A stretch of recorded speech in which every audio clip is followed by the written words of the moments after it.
afternoon everyone. I decided to do a video today rather than Facebook Live because the idea of that absolutely terrifies me. So I just wanted to tell everybody blessings of the equinox, spring equinox here in the UK. Hello to all my friends overseas and blessings of the autumn equinox to you guys. The world is going to hell in a handbasket at the moment, as we all know, but the world keeps turning. Spring is on its way. New life, new growth, new beginnings. I hope all your seeds that you planted are starting to come into fruition, and all your plans, even though they may seem to be kind of on hold for now. Maybe this is just an extended period of deep nurture and growth for them. It'll just take a little bit more time. Oh, yeah, things are going pretty shit at the moment, aren't they? As someone who gets recurring bouts of pneumonia, lives with high blood pressure, anxiety, depression, and seasonal asthma, I could very well give in to the fear.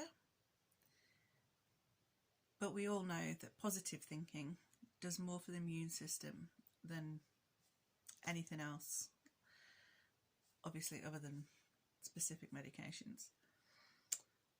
This living with the fear, with the panic, is tearing people apart. It's creating friends falling out with each other,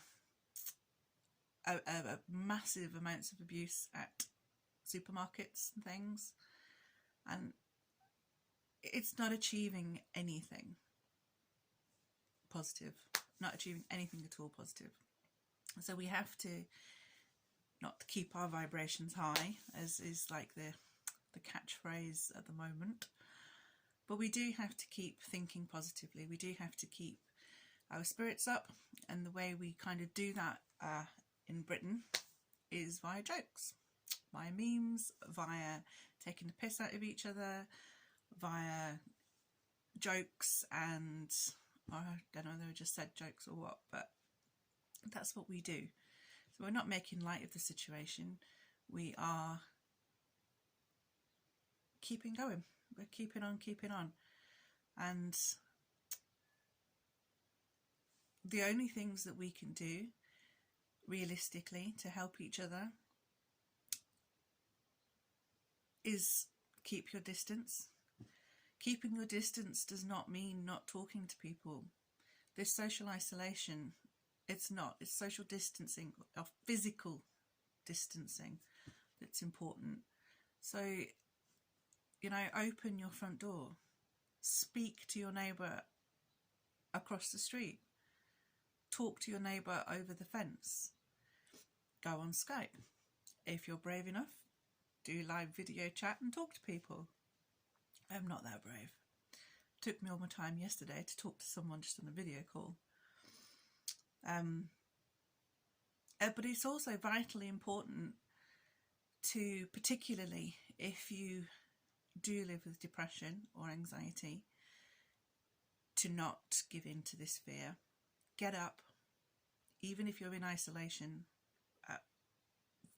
through choice or whether we go into lockdown. Get up, have a shower. If it's your thing, put your makeup on, put some aftershave on, get dressed, open your front door, sit in your back garden, in the wind, the rain, the sun. It's vital that we keep those connections to what's real, what's solid. Feel the warmth on your skin, feel the rain, let the wind blow in your hair. Keep that connection with nature, with what's real, what's solid, what's actually happening, and just don't give in. It would be all too easy to keep your curtains closed, not bother getting up, sit in your pyjamas all day, which, you know, is not a bad thing. Stay in your pyjamas if that's what rocks your boat, especially if you're taking this time to work from home. So it's a bit of a holiday for you guys, sort of. I'm not saying it's all fun and games by any means. But don't stay there. Don't stay in that place where you just sink further and further into your own darkness. You can't. You have to get moving. You have to get up. Open your front door, open your windows, open your curtains, make your bed. Keep on keeping on.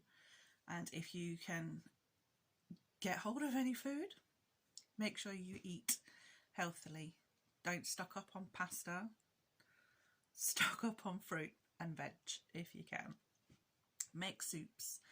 Make casseroles. Freeze them, you know. Make sure your neighbours have food. There is a brilliant scheme where people are putting coloured pieces of card in their windows. If it's green, they're fine. But if that changes to red, then your neighbour needs some sort of help. They need some sort of support. That's brilliant. Eastbourne at the moment, Eastbourne and Hailsham, where we are in the UK, have got a lot of support groups going where people are sharing food, leaving it on people's doorsteps, taking shopping into town for each other. If you have something I have that you need, giving a shout out. I was very grateful for the smash that people brought for Fred, because he has a very limited diet with his autism, which is another thing. It is causing so much stress for the children who have special needs, any particular special needs, but sensory ones like autism are finding it particularly difficult, all the upheaval and the unrest and the uncertainty and worry from their own parents. So it's a very difficult time for them as well, for the parents of these kids as well as them. Fred's had numerous meltdowns in the last few days, not because his life has particularly changed in any way, because he doesn't really go anywhere. I am fairly socially isolated anyway. But there's a lot of talk of it on the news, a lot of talk about deaths, and he's terrified of germs and things anyway. You wouldn't think it, to look at the state of his nails, but he is. And of course, his birthday is this month, so that's pretty much cancelled, obviously. So he was going to have a swimming party, but that's not happening now. We were going to go to Chessington. That's all been cancelled. And obviously his friends can't come round to play.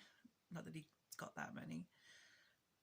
So he's a little bit fragile at the moment. So if you want to send him a card, feel free. PM me and I'll give you our postal address. That would be cool. Yeah, I just basically wanted to say, I know I've waffled quite a lot now, sorry. Just wanted to say, I hope you're keeping well, stay well, do what you can, wash your hands, don't touch your face. If you do go out, try and wear a mask. And yeah, stay connected to nature. Open that front door, go out, stand on your doorstep, eat your sandwich sat on your doorstep, in the back garden. You know, keep on. See you later.